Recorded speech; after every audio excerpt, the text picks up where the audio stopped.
Hello and welcome everybody to Live and Let Live's launch event of ever. So, thank you. About 10 years ago, I don't know if anybody's read the handouts that I, painstakingly made thousands of copies of last night, but Live and Let Live's been an idea in my mind and a dream in my heart for about the past 10 years. And it started in conversation with somebody when we were buying our first computer back in 2000. And I realized that the proprietor of the store had an Arab name and spoke with an accent. So, being the shy, reticent human being I am, I said, "Hey, you sound like you're a foreigner. Where are you from?" And he said, "I'm from Egypt, but I am a Jew." We had just returned from a family trip to Israel, and this astounded me. I said, "Oh my God, a Jew from Egypt? That's like a cat dog." I didn't know there were Jews there since the biblical Exodus. Well, that began a lifelong, since that time, for 10 years, relationship between this gentleman and I. And he spent a lot of years trying to communicate what his experience growing up in Egypt was like.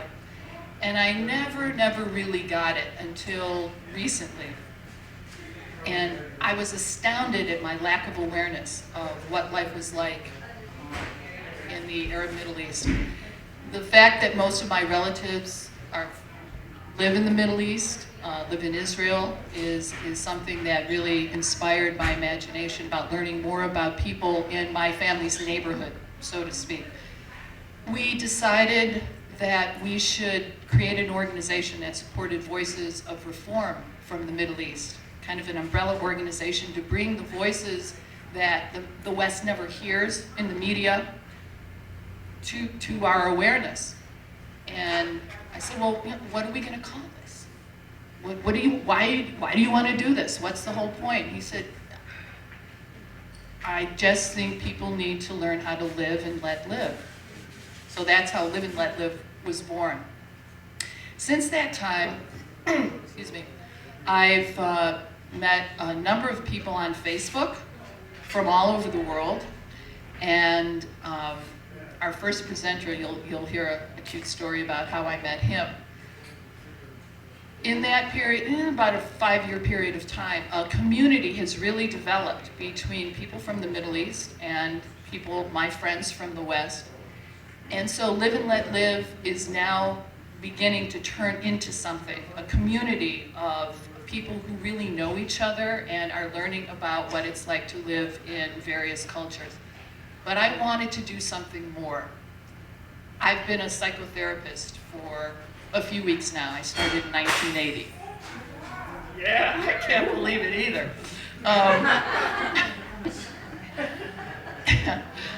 And so conflict is not something that is foreign to me. And trying to help people get beyond conflict and get to the heart of the matter so that they can learn to live and let live with one another has been a dream of mine as well. And over that, the course of some 30 years, I've developed a program called ARCA, which again, you have handouts about. So Live and Let Live creates the community between the Middle East and the West. And ARCA uses the tools that I have honed as a psychotherapist to teach us how to dialogue about very thorny, difficult issues, with the idea being getting underneath the material that really disturbs us, which is why the ARCA Project's subtitle is called Examining Our Fear of the Other. Which brings me to the very scary Mohammed Shadu. No, wait. There's a whole intro. Sorry. I met Mohammed via Facebook because we both were followers of an Egyptian reformer. Even though we lived in Chicago, I never met him face to face. He met a Facebook friend of mine who lives in New York. They decided to meet face to face. She stayed with me in Chicago, and I met Mohammed when he came to pick her up. That's when I first met Mohammed. And And since then, not only have we become friends, I've become friends with his wife as well, he has become one of the partners in our new organization, Live and Let Live. So Mohammed has graciously offered to share his story. He's an Egyptian American of why he decided to leave Egypt. So without further ado, I'd like to introduce Mohammed Shadou.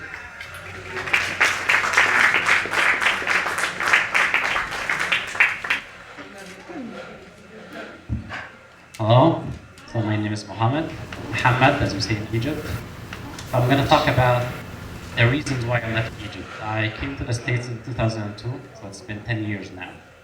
So Sharon suggested that I talk about the reasons why I immigrated. And I think I have 7 minutes to do that, so I'm going to try to time me, please. Okay. So, well, in Egypt, so I'm going to speak about my experience in Egypt mostly in the 80s and 90s, because I left in 2002. And actually, the situation changes a lot since I left. And this is what also led to the revolution, if I think a lot of you heard about it.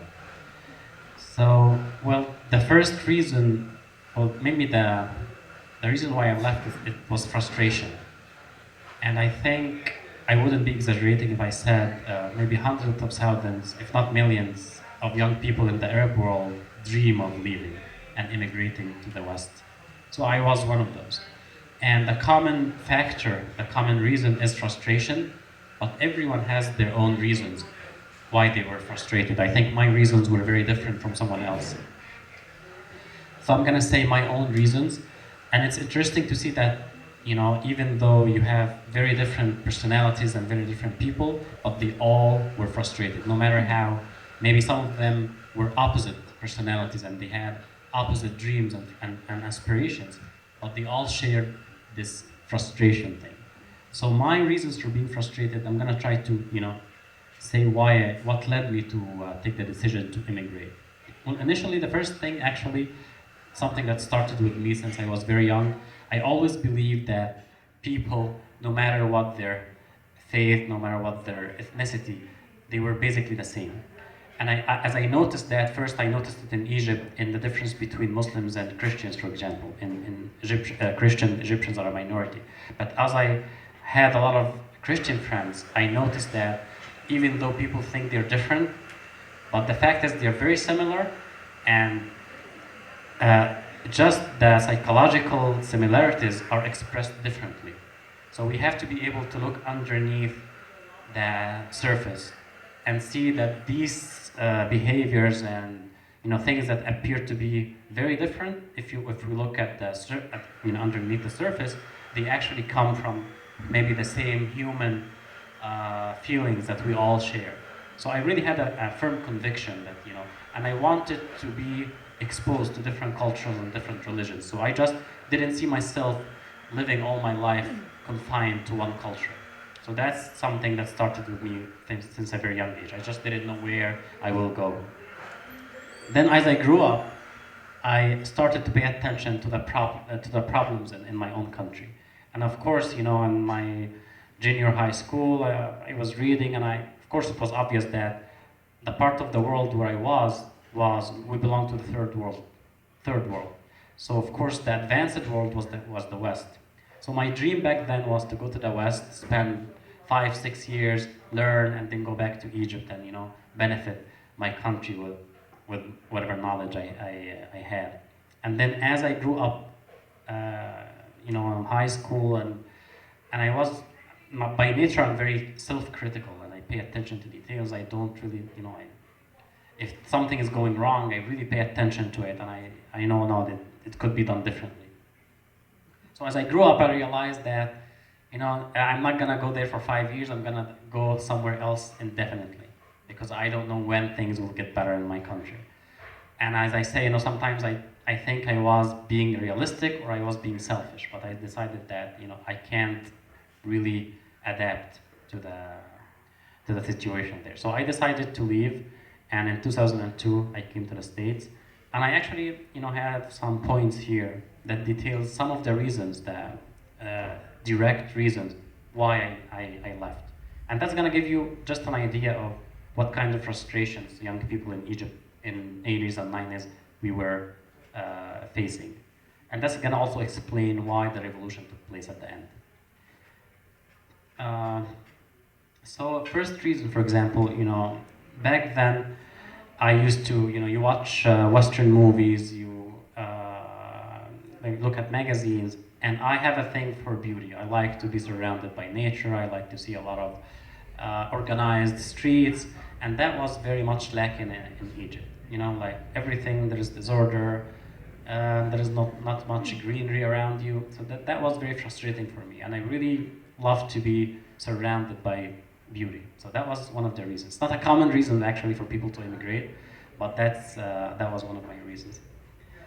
The second reason was I just felt that you are, if you work in a company that you feel it's very poorly managed, that's how I felt about my country. Politically, everything was poorly managed. So it felt absurd to live in, everything could be done differently, but I don't know what. To me, it was political, the problem of the government, and I couldn't really do anything. And the big frustration for me was that I felt that it's not that my country was poor, but that my country was stolen and poorly managed. So I said to myself, I'm just suffering all these troubles. I wasn't personally suffering, like I belonged to the upper middle class in Egypt. So financially, I was better off than maybe 95% of Egyptian people. But I just noticed because I walk in the street, and also I don't think it's fun to drive a car and you see a poor person sleeping on the sidewalk. So that wasn't fun for me. So I was extremely aware that it wasn't a problem of poverty. If it was poverty, I would stay, and I would say, okay, my country deserves my efforts to improve it. But it was a problem of corruption, extreme corruption, and poor management. So in my mind, that wasn't a good reason for me to stay and endure these difficulties, where it wasn't, it's not like a natural disaster that we cannot do anything about it. There were, in my mind, there were clear solutions that were not being implemented. I think I exceeded my. Okay, I will finish quickly. So lack of beauty, and realizing that my country wasn't poor but stolen. Also, I was very frustrated with the education system. Actually, I almost dropped out of education many times. But in Egypt, that's very hard to do. A lot of pressure from my family to continue. Also, the system itself doesn't really allow you, if you want to leave education, you have to suffer. That's a long story to explain. But I really almost dropped out of college a few times, even though I was considered as one of the brilliant students. But just, I couldn't, I think one of my issues was that if I feel that the system is not functioning properly, I can't adapt to it, I have to change the whole system. That was my situation. So frustration with education. Also, as I said, because there's corruption, it's very difficult to deal with the government things. If you go get a driver's license, you can spend 2 days, 3 days just to get something very simple. So in my mind, that was crazy. Why waste all this time and effort just to get something that should be very simple and easy? So I said to myself, I can't just do that. Another thing, as in the society itself, corruption, usually when you have a corruption in a society for decades, and in Egypt that's probably 6 decades, 60 years under military rule. So that really changes the behavior of people, because everything is nothing is clear, there's no rules, if you get something done, you have to pay a bribe. So that changes the character of people. So there is a lot of unclarity, there is a lot of sometimes dishonesty too. And to me also, and people really had to do it to survive. It was a survival thing, especially for underprivileged people. So for me, my personality was, I like direct dealings. I can't, say something and mean something else. So for me, that made it like, hell. Like I just can't live with that on a daily basis. So that, and then also something that I noticed, which was very important to me, which is access to knowledge. I'm gonna end with that. I had my own library of Arabic books, and I had like hundreds of books there. And I didn't have a problem because as I said, financially, I was from a comfortable family. So, okay, but once I wanted to read other languages, like English books. So I would go to the bookstore, and a small book would cost it's equivalent to maybe $70 here, or $100. So you would go, and I say to myself, just to get, and back then the internet wasn't that easy to go there and find the information. So I was saying to myself, okay, I have access to Arabic books, but what if I want to read in English, in French? So just one book would cost me this much, and I am financially comfortable compared to other Egyptians. So in my mind, I don't want to live somewhere where access to knowledge is restricted for financial reasons. Maybe there are other reasons too, but at least for financial reasons, that was impossible. And of course, from my reading about the West was very important, a very important factor for me to decide that what I was lacking in my society, I could find in somewhere else. And just to end, it doesn't mean that every day since I came from Egypt 10 years ago, if I see something here, I always think of Egypt. If I see the street, something organized, I think of people living there. I really feel bad for them. If I go to the lake and I find a nice park that's open to the public, which is not common there, you have to pay to get some anywhere. And I think of the people there. I say to myself, okay, I have this, I can just go there and relax on the grass. But people in Egypt don't even have the opportunity to do that. So it's not like, maybe if I can say, you can take me out of Egypt, but you can never take Egypt out of me. That's it. Thank you, Sharon, for giving me the opportunity.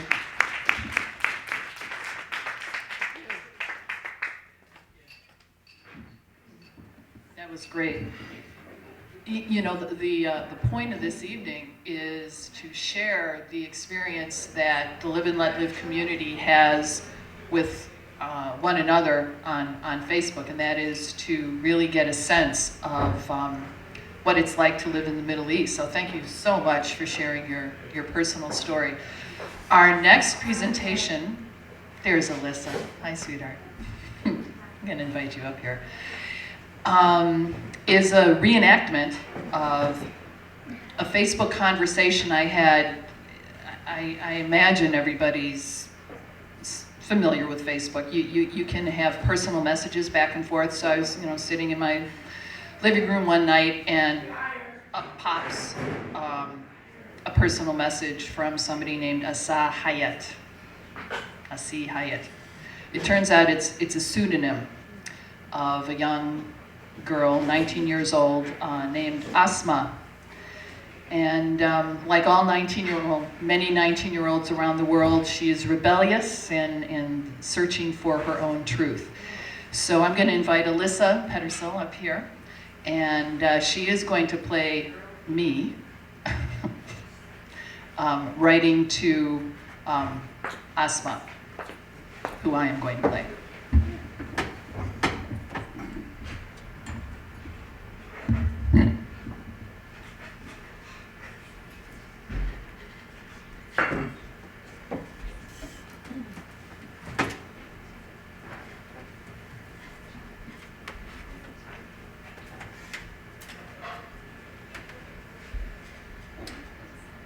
How you doing? Good. Tell me a bit about yourself. My name is Asma from the Saudi hell. I'm a girl, 19 years old. Were you born there? No, I was born in the US. Ah, what brings you to the KSA then? I returned back to the KSA with my family when I was 4 months old. Did you ever go back?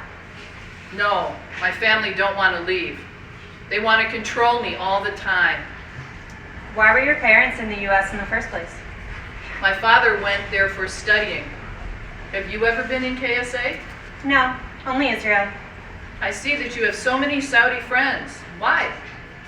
I'm interested in learning about the Arab world, so I've made a lot of friends on Facebook. The reason for that is a bit complicated, I think. Aha. I'm trying to understand a culture that is both foreign and close at the same time. Good. Arab countries are sad. Why do you say that? We have wars and dictators, and so we are sad. There is so much human potential that seems wasted. I think a lot has to do with cultural identity affecting personal identity. I agree. I've started a group called Live and Let Live. We're having an event at Northwestern University in March. The subject is, what is it like to be a young person in the Middle East? We are asking people to write their stories and getting acting students to read them to our audience. What do you think? Wow, that's great. I want to go, Would you like to be a contributor? but I can't. Sure you can. Write your story. You'll be represented even if you can't be there in person. But I want to go and meet you. That's awesome. I will write for you.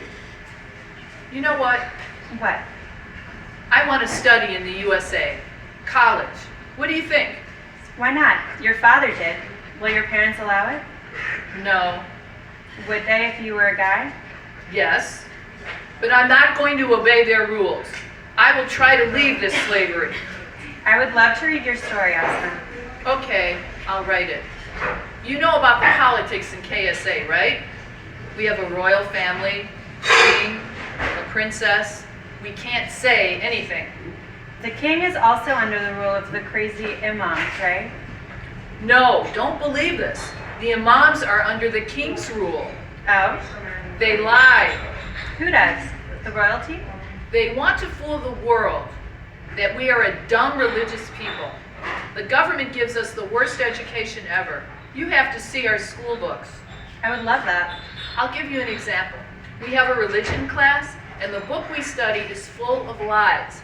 They said if the king took your money and beat you, you have to obey or you will go to hell. Pathetic. Do you like Israel? I last visited in 1999 and I loved it. Are you with what they do? What do you mean? I mean the government, the occupation. I'm for a two-state solution and it looks far away from that today. The military approach is not working from all sides. Sad. Yes, it is. Identity, pride, shame, resentment, lack of forgiveness, so many human issues shared on both sides, but they only see the other as the enemy. I think if the governments get out of the way, the people would have figured out a way to live together a long time ago. That's what I was trying to say. The governments are the problem. What's your job? I'm a psychotherapist. Nice. I've been using my skills to create this organization I've been telling you about. Great, voila. Can I give you an advice? Sure, go ahead. Use your own brain and don't let anything or anyone force you to have their opinion, because the truth is hard to reach. Do you read philosophy? Oh, yes. I don't know my truth yet. I want to major in philosophy, but it's haram in KSA. Why is it forbidden? Because philosophy makes you think, and they don't want you to think. If my parents knew that I read philosophy, they will kill me. Would they really? I have a feeling you get your coolness from somewhere. I download books from internet because I can't buy them and I print them somewhere. And yes, they would kill me if they knew that I have questions about everything. I read for Arab writers and for Western too. They must be people who are afraid. Who do you read? So many. Nietzsche, Kant, Sartre, Simone de Beauvoir, I love them. Adonis, he is an Arab writer. And I hate Freud. Why do you hate Freud? Because what he say about women? That we are jealous because we don't have a dick. Penis envy. Ha, I love it. I have Western teachers in college, but they're not open. They freak me out. Why? Because when I try to be open and open a conversation, they don't want to talk to me. I don't know why. Maybe they think I'll kill them or something. I have heard stories of teachers being arrested for having coffee together at the local Starbucks. I suspect they're the ones who are freaked out. That's right. The religious police. 90% of the Saudi people hate the religious police. In KSA, if you say anything, you go to jail. Did you go to the Occupy Wall Street? No, I did go protest in front of the Egyptian embassy in Chicago, though. Cool. We're not allowed to do this. I should get going. Let's continue this conversation soon, though, okay? And I look forward to reading your story if you get a chance to write it up for me. Yes, okay, Sharon. It was a great chat. Yes, it was. Have a great day, my friend. Shukran. Which means, Thank you. my pleasure. Bye. Shukran to you too. Use it with the Arab people. Will do.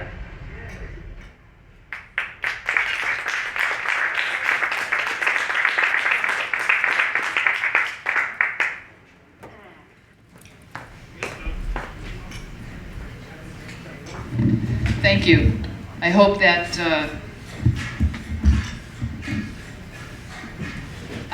gave an impression of this young lady who, unfortunately, I've heard very little from since that conversation.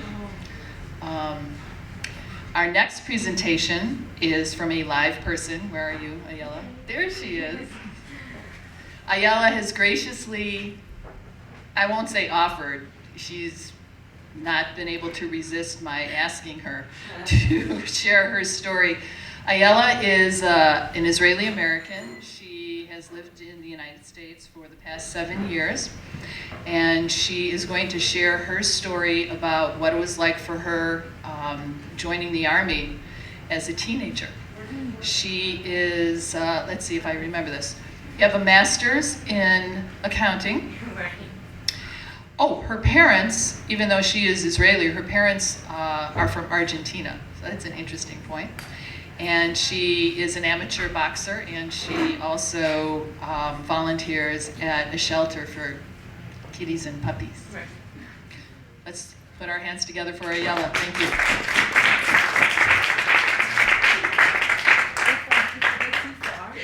Just let me know that. Okay. Get close again.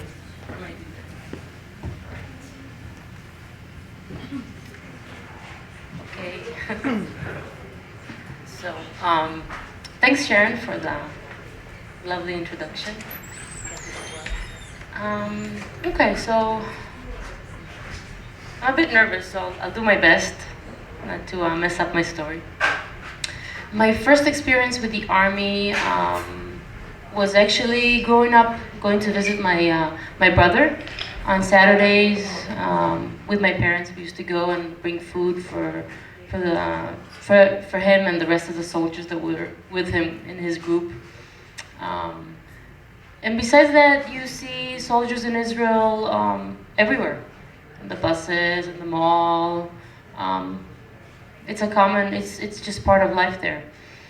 Later on, when I was in high school, I was sent to, or I was scheduled an interview with the Army, like everybody else at that time. You go through 2 interviews during your time in high school, where you get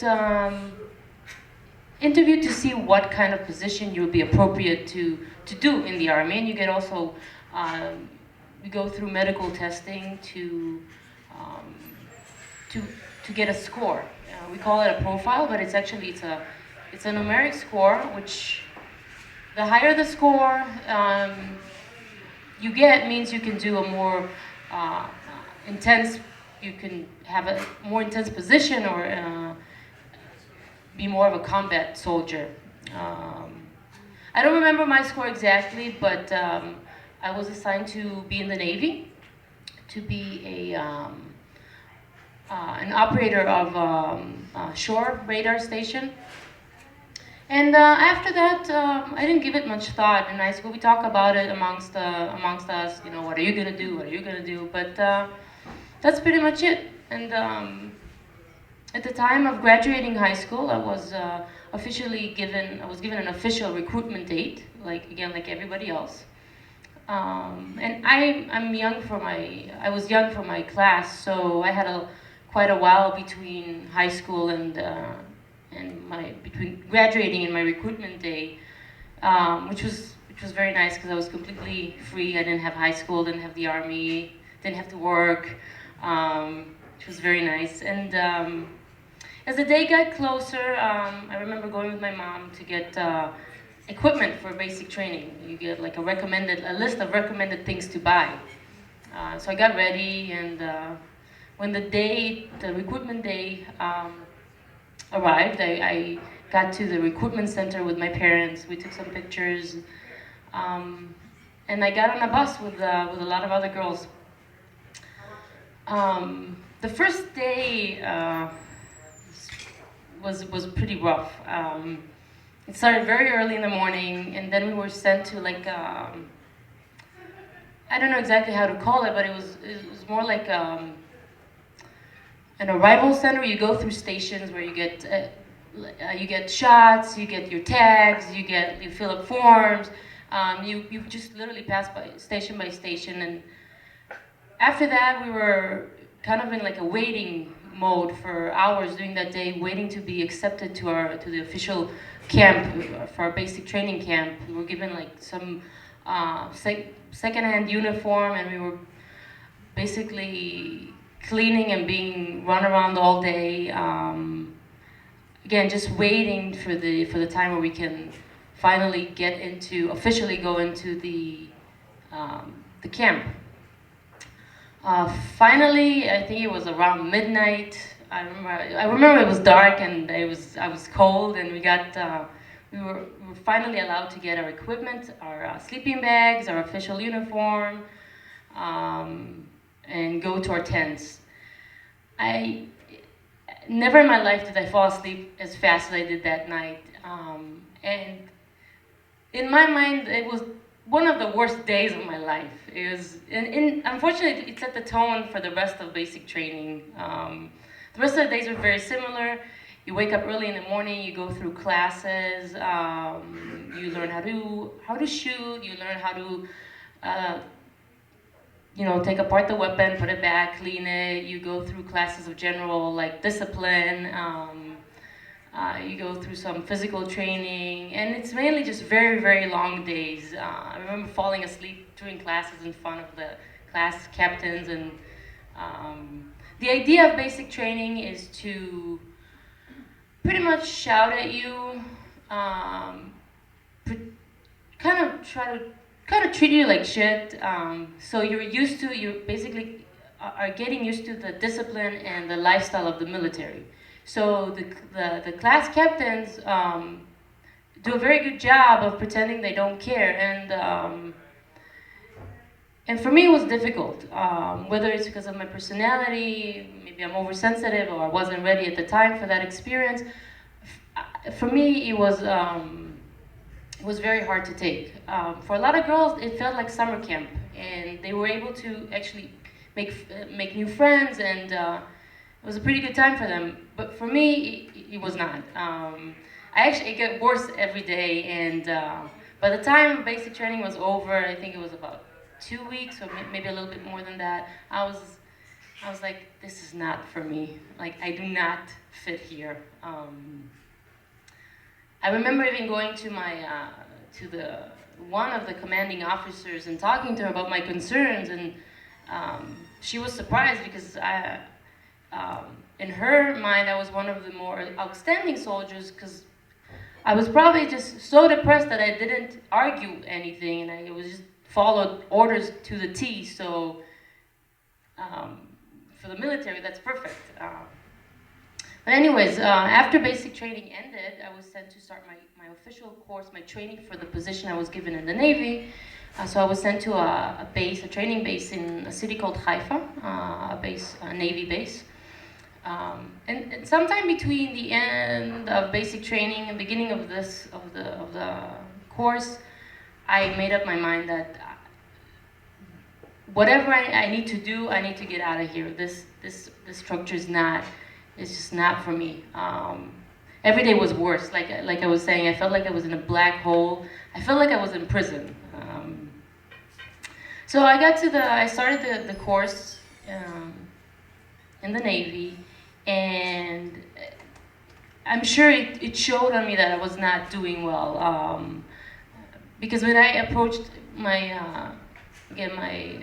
the officers that were above me, they weren't surprised. I don't remember exactly how I did this, but I managed to get an appointment with a military psychiatrist to be evaluated and to see what was going on with me. Why am I doing so bad?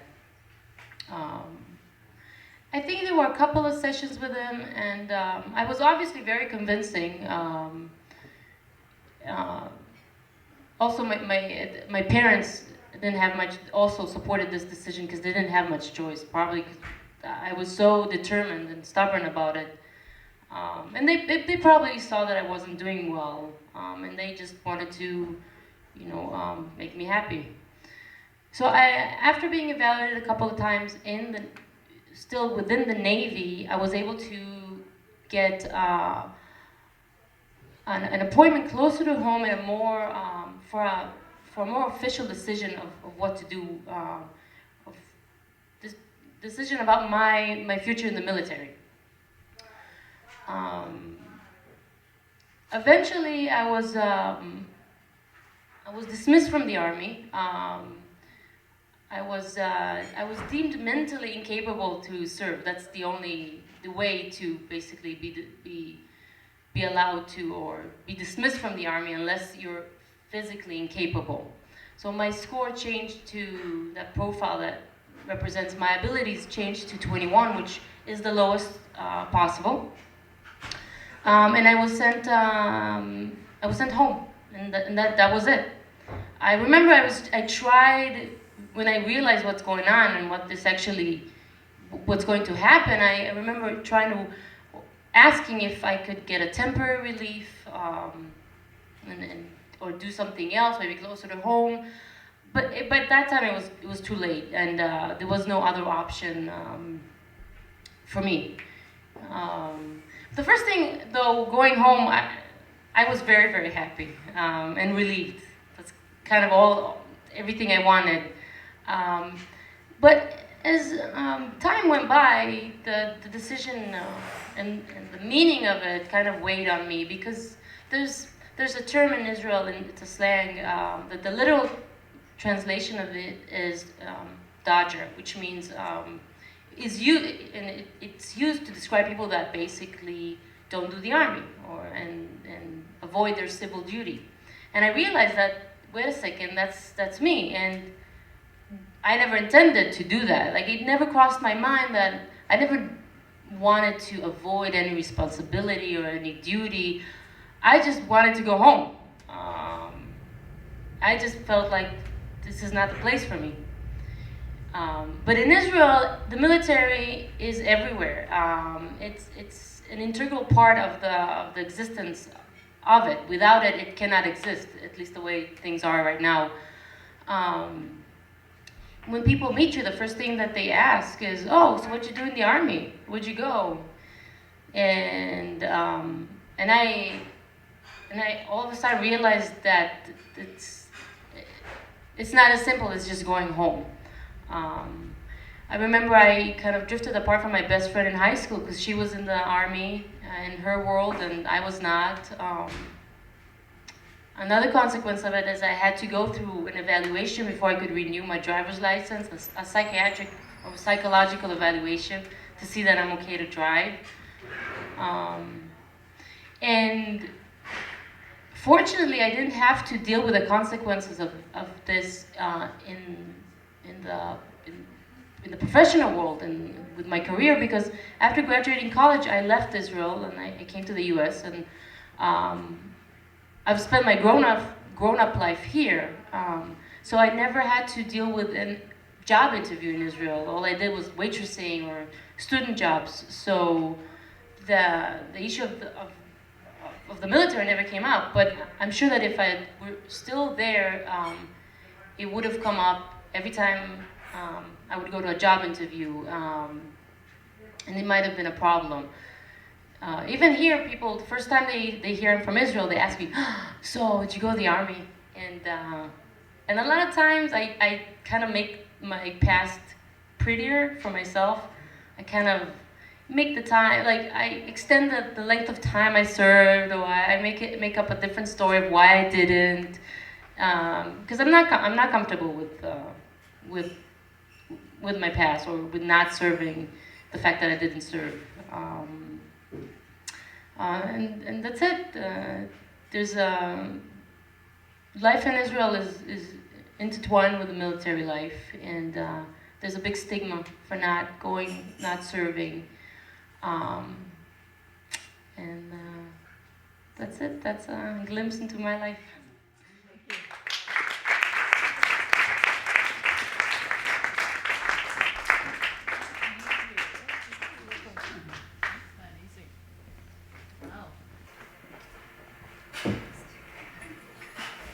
That's not an easy story to share. Thank you. Our next presentation, and you know, again, the Middle East. We hear about the Middle East. The Middle East, just like the West, it's made up of people, individuals. Okay, so thank you, Ayala. That was great. Our next presentation is, who's laughing at me? Our next presentation is the personal story of an author. I'm going to grab her book real quick.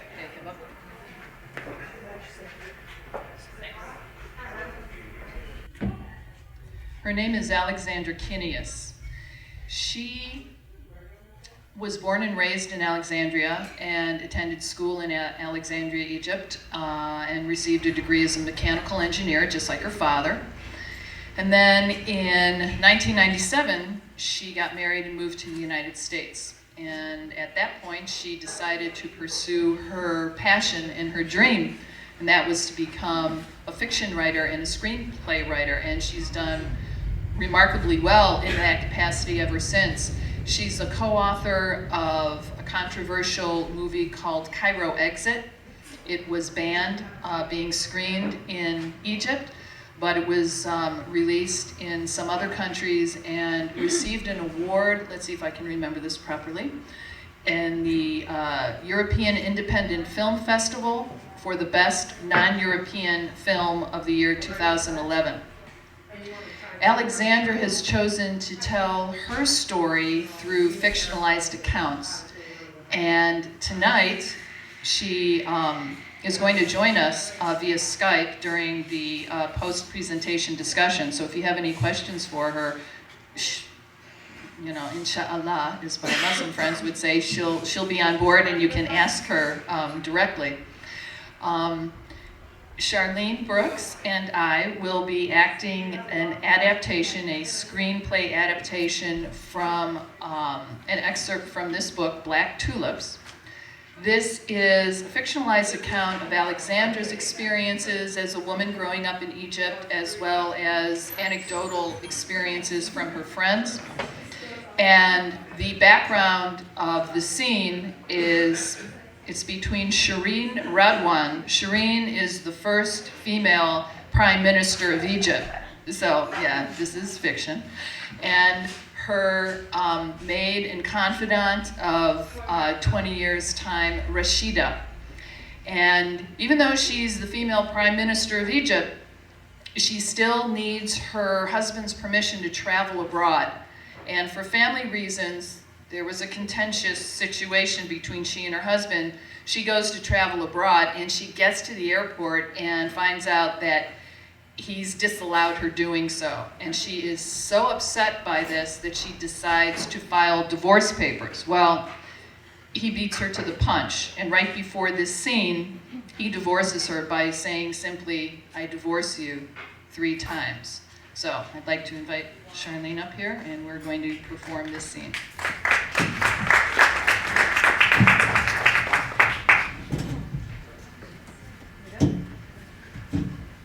A scene from Black Tulips by Alexandra Kineas. Fade in. Interior, night.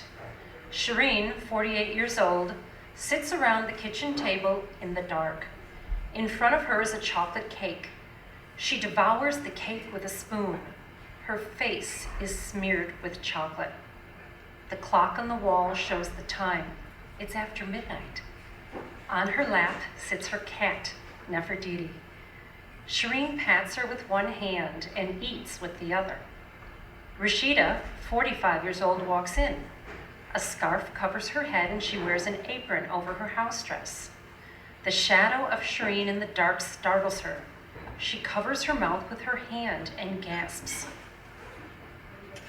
In the name of Allah, the merciful, the forgiving. Rashida pretends to spit inside the cleavage of her nightgown by making the sound of spitting 3 times to chase the devil that caused her to startle. What are you doing here at this hour? Rashida turns the light on and sighs in relief. Couldn't sleep. Shireen doesn't take her eyes off the cake. Tell me about it. I couldn't sleep either. I still can't believe what he did. After 25 years of marriage, he just yells at you that he divorces you, carries his suitcase and walks away like a coward. That's the last thing I ever imagined.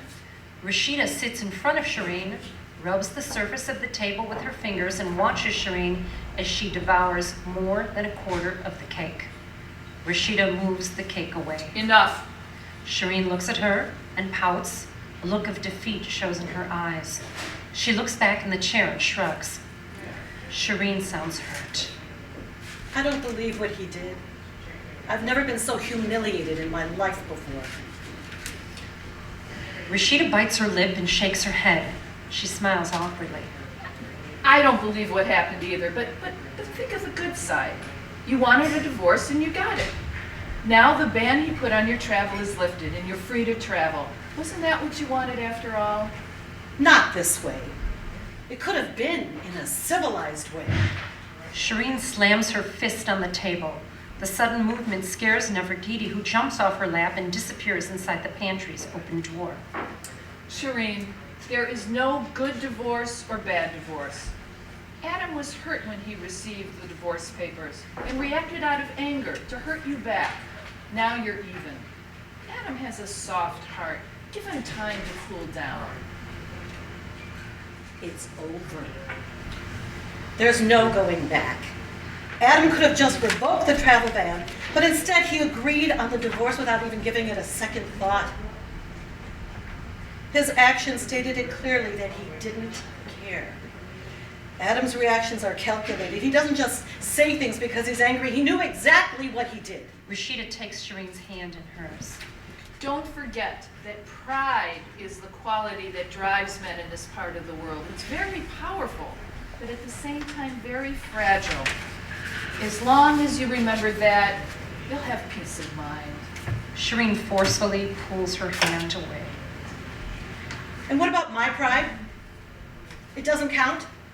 I'm totally defeated. Every once in a while, he has to demonstrate what the Middle Eastern men are all about, just so I don't forget. She reaches for the cake, but Rashida slaps her hand and wags her finger at her.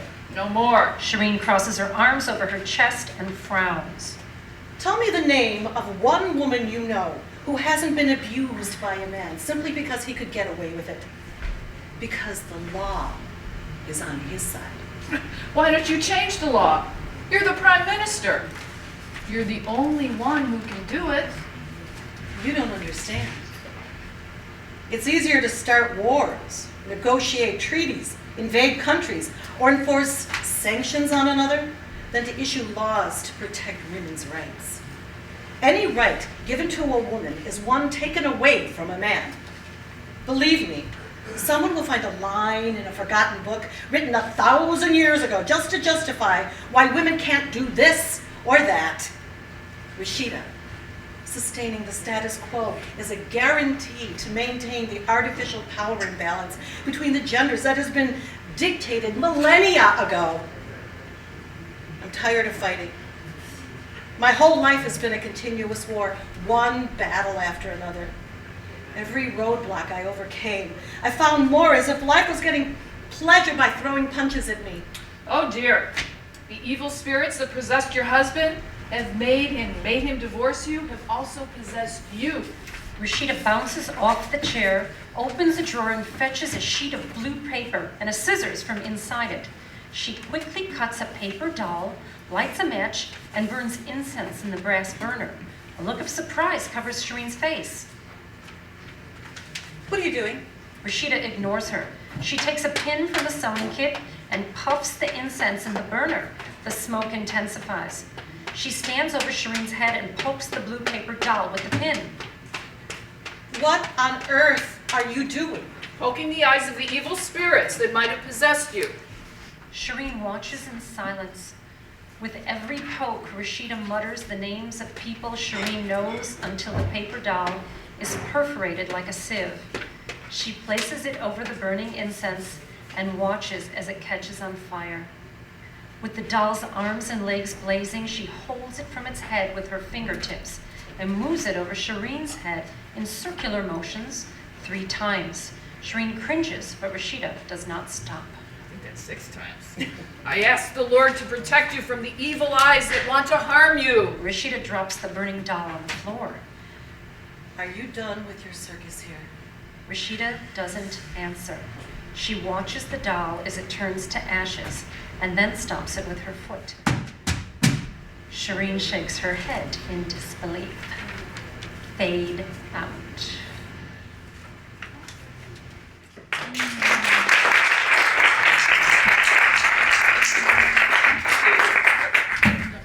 Seamless stage directions. Thank you, Kathy Bissell. Thank you, Charlene Brooks. And thank you, Alexandra, for adapting and writing that for us. This brings us to our last presentation. We hope you're all still awake. Yeah, okay, that's good.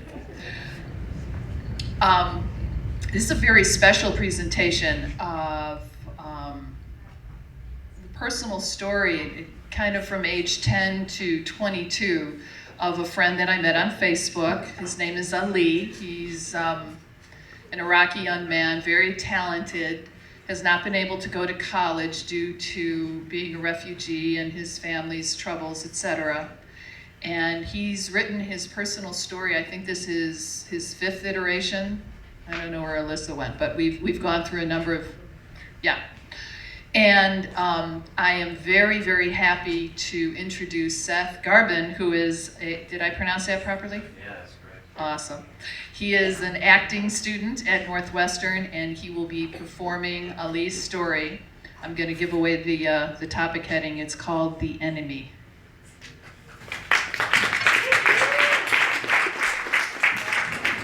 So this is Ali's story, The Enemy. When I was 10, my mother used to make klecha.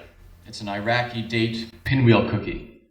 And she told me the story about how the Jews in Israel make these same cookies for a special holiday, but they would make large piles of it and put in the blood of a young slain boy named Muhammad, which is the most common boy's name, kind of like John in America. And that the 2 blue lines on the Israeli flag represent the Nile and the Euphrates, which is where they intend to expand their country to include us in Baghdad, to include me. When I was 10, the Jews were the ultimate enemy. But to be honest, occasionally they would say, it's not the Jews that our fight is with, but the Zionists. The Zionists were basically fanatic Jews, and they weren't alone because they had allies. The West especially, and the United States, who bombed us before I was born. I was born in '91. Our goal was to form a united Arab nation under the wise leadership of Saddam Hussein. True, he made boring speeches, and everyone in the family made fun of him when they didn't think I was listening. But the books and the TV always showed these great things he did for the country. And all that is standing in this glorious way is Israel. And Iran, of course, our historic enemy, who we have been fighting for generations. And then one day I watched 9/11. Americans had it coming. They bombed us. They supported Israel. Of course someone was going to blow them up. And it couldn't be the Islamists who blew them up, not those rag-headed Afghanis whom my brother wanted to join when he was a teenager till my dad beat it out of him. No. This was a more sophisticated evil. It had to be the Jews. America bombed the shit out of us later when I was 12. I didn't really care. I was just too excited to have an excuse to stay up late watching the news and eating the war stockpile, which contained boxes of chocolate. The Americans came, and I proudly stood in my 6th grade class telling the American officer who came to introduce himself to our school in clear English, "Go home, we don't need you."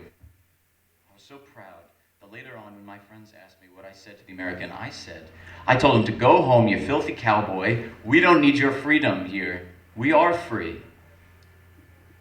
But I realized we weren't, actually.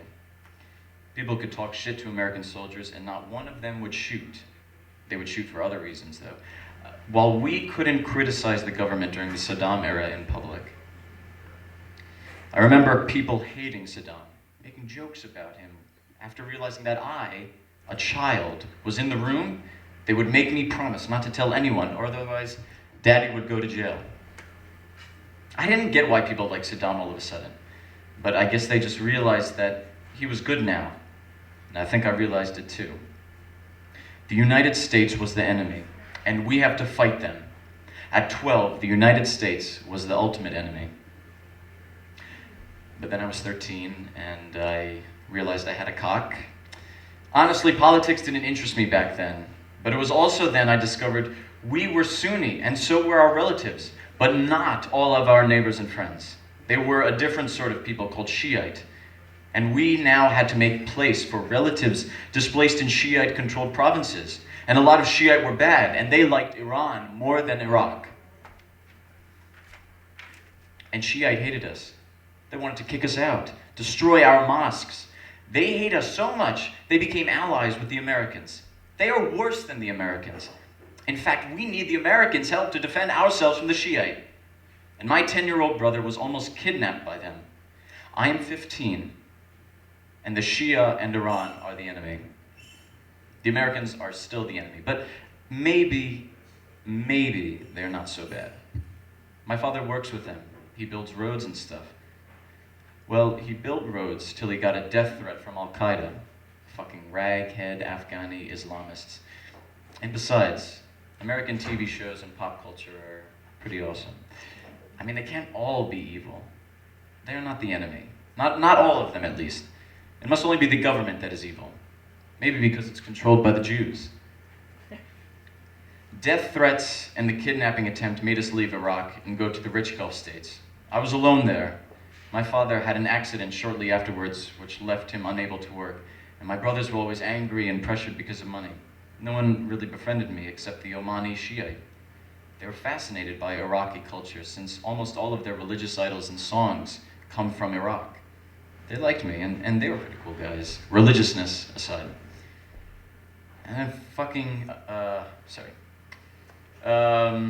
they were Shiite, but they weren't my enemy. I kept telling myself that they tried to kidnap my brother. Well, we never really know who tried to kidnap my brother. And it was our Shia neighbor who saved my brother.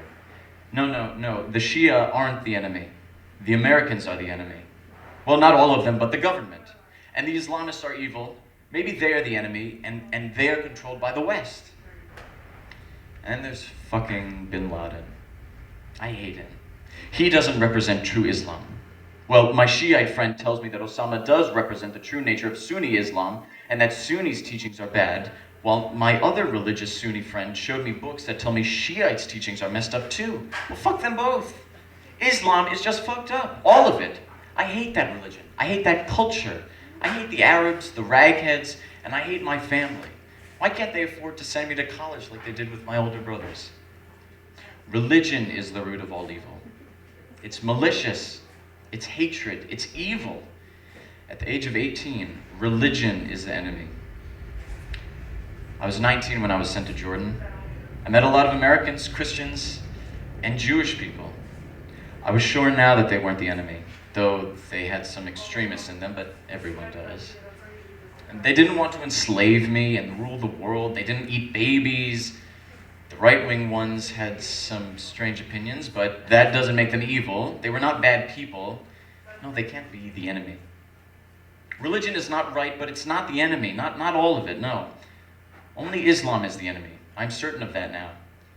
And besides, I met a girl, a Saudi atheist. We met online, but I loved her nonetheless. She told me what a hellhole she lives in, then she suddenly disappeared. They either killed her or locked her up for talking to me. I had to take revenge for her. At 20, Islam was the only enemy, and I had to fight it. But how? I started to go to political meetings in Jordan. There were revolutions everywhere. The old regime is falling. Well, good. I never liked the old dictators. They're a reason for all that shit we're in now. And as for the Islamists, I met some in real life in those meetings. I told them that I'm an atheist and they can go fuck off. Suicidal? Yes, I was. Are they going to kill me for apostasy? Fine. I will be a martyr, and people will remember me. It's better than living with a paraplegic father, broke refugee of a family, and a dead woman I love. I want them to kill me. Sadly, they didn't try to kill me. Actually, they were pretty nice. They did try to convert me, but not kill me. They weren't simple-minded people either. They were from a wide spectrum. Some were socialists, some believed in free market, and some were anarchists. They didn't want to kill me and chop my head off. They didn't want to rape and enslave women and children. They were decent people, but with different thoughts than me, just like humans everywhere. I'm 22 years old in 3 months. So who's the enemy? I was a religious nationalist, to a nationalist, to a religious fanatic, to an atheist, to a fanatic atheist, to an agnostic, and finally to a humanist. In my opinion, it wasn't my views on what is an enemy. The enemy were the people who try to hurt us. The enemy rarely changed in my life. What changed in my mind was the definition of us, from a family, a nation, a religion, and finally all of humanity. So who is the enemy now? I honestly don't know. But I tell you what, those animal rights activists really piss me off. Thank you.